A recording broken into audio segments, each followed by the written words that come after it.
നമസ്കാരം. നമ്മുടെ ചാനലിലേക്ക് എല്ലാവർക്കും തന്നെ സ്വാഗതം. ഇന്നതാ നല്ലൊരു ഐഡിയയാണ് കാണിക്കുന്നത്. തീർച്ചയായിട്ടും ഉപകാരപ്പെടും. ഇന്ന് കോട്ടൺ തുണി റെക്റ്റാങ്കിൾ ഷേപ്പിൽ കട്ട് ചെയ്ത് എടുത്തിട്ടുണ്ട്. ഈ ഒരു തുണിയുടെ ബാക്ക് സൈഡിലായിട്ട് പേപ്പർ ക്യാൻവാസ് അറ്റാച്ച് ചെയ്ത് കൊടുത്തിട്ടുണ്ട്, സ്റ്റിഫായിട്ട് ഇരിക്കാൻ വേണ്ടിയിട്ട്. ഇനി നമ്മൾ കട്ട് ചെയ്ത് എടുത്തിട്ടുള്ള തുണിയുടെ നീളം എടുത്തിട്ടുള്ളത് 17 ഇഞ്ചും വീതി എടുത്തിട്ടുള്ളത് 13 ഇഞ്ചിലുമാണ്. അടുത്തതായിട്ട് ഈ തുണിയിൽ നിന്ന് നമുക്ക് 2 സർക്കിൾ കട്ട് ചെയ്ത് എടുക്കണം.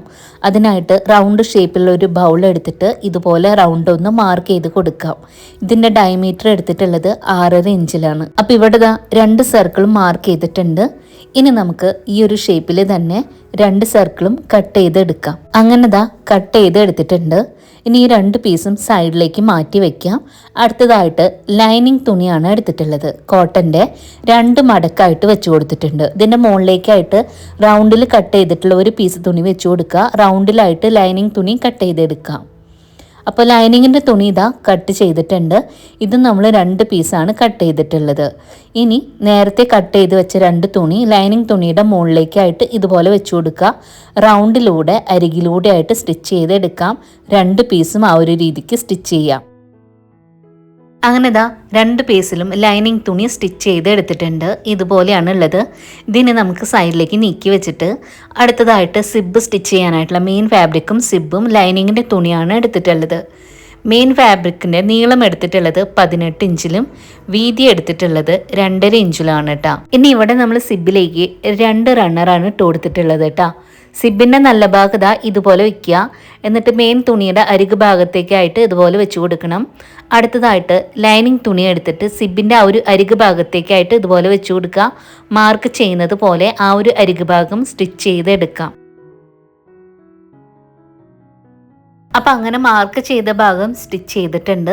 ഇനി ലൈനിങ് തുണി ഒന്ന് നിവർത്തി വെച്ചിട്ട് സിബിൻ്റെ ഭാഗത ഇതുപോലെ ഒന്ന് വെക്കുക. ലൈനിങ് തുണി അപ്പോൾ മെയിൻ ഫാബ്രിക്കിൻ്റെ താഴേക്കായിട്ട് വെച്ച് കൊടുക്കുക. ഇതുപോലെയുള്ളത്. ഇനി നമുക്ക് സിബ് സ്റ്റിച്ച് ചെയ്തതിൻ്റെ അരികിലൂടെ ആയിട്ട് ടോപ്പ് സ്റ്റിച്ച് ചെയ്ത് കൊടുക്കാം. അപ്പോൾ ആ ഒരു ഭാഗം സ്റ്റിച്ച് ചെയ്തിട്ടുണ്ട്. ഇനി നമ്മൾ വേറെ 2 പീസ് തുണി എടുത്തിട്ടുണ്ട്. മെയിൻ ഫാബ്രിക്കും ലൈനിങ്ങിൻ്റെ തുണി.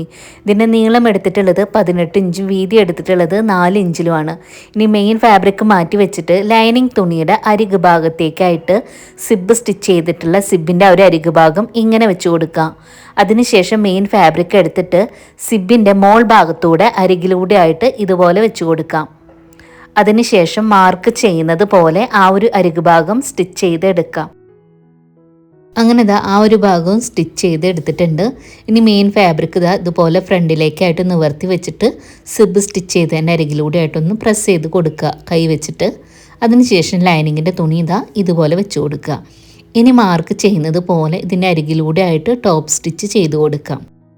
അപ്പോൾ ആ ഒരു ഭാഗവും സ്റ്റിച്ച് ചെയ്ത് എടുത്തിട്ടുണ്ട്. ഇതിനി സൈഡിലേക്ക് മാറ്റി വെച്ചിട്ട് അടുത്തതായിട്ട് വേറെ 2 പീസ് തുണി എടുത്തിട്ടുണ്ട്. മെയിൻ ഫാബ്രിക്കും ലൈനിങ്ങിൻ്റെ തുണി. ഇതിൻ്റെ നീളം എടുത്തിട്ടുള്ളത് 7 ഇഞ്ചും വീതി എടുത്തിട്ടുള്ളത് 3 ഇഞ്ചിലുമാണ്. ഇതിനി സൈഡിലേക്കൊന്ന് മാറ്റി വെച്ചിട്ട് നമ്മൾ സിബ് സ്റ്റിച്ച് ചെയ്തിട്ടുള്ള ആ ഒരു തുണിയാണ് എടുത്തിട്ടുള്ളത്. അതിൻ്റെ ഒരറ്റത്തേക്കായിട്ട് താഴത്തെ ഭാഗത്തേക്കായിട്ട് ലൈനിങ്ങിൻ്റെ തുണി ഇതുപോലെ വെച്ച് കൊടുക്കുക. മോൾ ഭാഗത്തേക്ക് മെയിൻ ഫാബ്രിക്കും ഇതുപോലെ വെച്ച് കൊടുക്കുക. ഇനി മാർക്ക് ചെയ്യുന്നത് പോലെ ആ ഒരു ഭാഗം സ്റ്റിച്ച് ചെയ്ത് എടുക്കാം.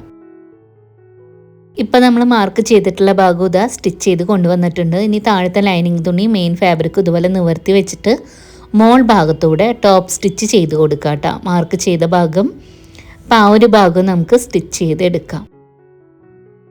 അപ്പോൾ ടോപ്പ് സ്റ്റിച്ച് ചെയ്തെടുത്തിട്ടുണ്ട്. ഇനി ആ ഒരു താഴത്തെ ലൈനിങ്ങിൻ്റെ തുണി ഇതുപോലെ മടക്കി വെക്കുക. അതിനുശേഷം ഈ ഒരു അരികു ഭാഗത്തേക്കായിട്ട് സിബ് വെച്ച തുണിയുടെ അടുത്തൊരു അരികു ഭാഗത ഇതുപോലെ മടക്കിയിട്ടൊന്ന് വെച്ച് കൊടുക്കുക. ഇനി മാർക്ക് ചെയ്യുന്നത് പോലെ അവിടെ സ്റ്റിച്ച് ചെയ്ത് എടുക്കാം. അപ്പോൾ ആ ഒരു ഭാഗത സ്റ്റിച്ച് ചെയ്ത് എടുത്തിട്ടുണ്ട്. ഇങ്ങനെയാണുള്ളത്. ഇനി നമ്മൾ ലൈനിങ്ങിൻ്റെ ആ ഒരു തുണി ആ സ്റ്റിച്ച് ചെയ്ത ഭാഗത്തേക്കായിട്ട് ഇതുപോലെ വെച്ചിട്ട് മടക്കിയിട്ട് ആ ഒരു ഭാഗം കൂടെ സ്റ്റിച്ച് ചെയ്ത് എടുക്കാം കേട്ടോ. ഇതുപോലെ. അപ്പോൾ സ്റ്റിച്ച് ചെയ്ത് കൊണ്ടുവന്നിട്ടുണ്ട്. ഇനി നമ്മൾ നേരത്തെ റൗണ്ട് പീസ് കട്ട് ചെയ്തതിന്ന് ഒരെണ്ണം എടുക്കുക. നല്ല ഭാഗം ഉള്ളിലേക്ക് എന്ന രീതിയിൽ വെച്ചിട്ട് 2 അരികു ഭാഗങ്ങൾ ചേർത്ത് വെച്ചിട്ടൊന്ന് ക്ലിപ്പ് ചെയ്ത് കൊടുക്കുക. അല്ലെങ്കിൽ പിൻ ചെയ്ത് കൊടുത്താലും മതി. ഇപ്പോൾ ഇങ്ങനെയാണ് ഇട്ടുള്ളത്. ഇനി നമുക്ക് ക്ലിപ്പ് ചെയ്ത് വെച്ചതിൻ്റെ അരികിലൂടെ ആയിട്ടൊന്ന് സ്റ്റിച്ച് ചെയ്തെടുക്കണം.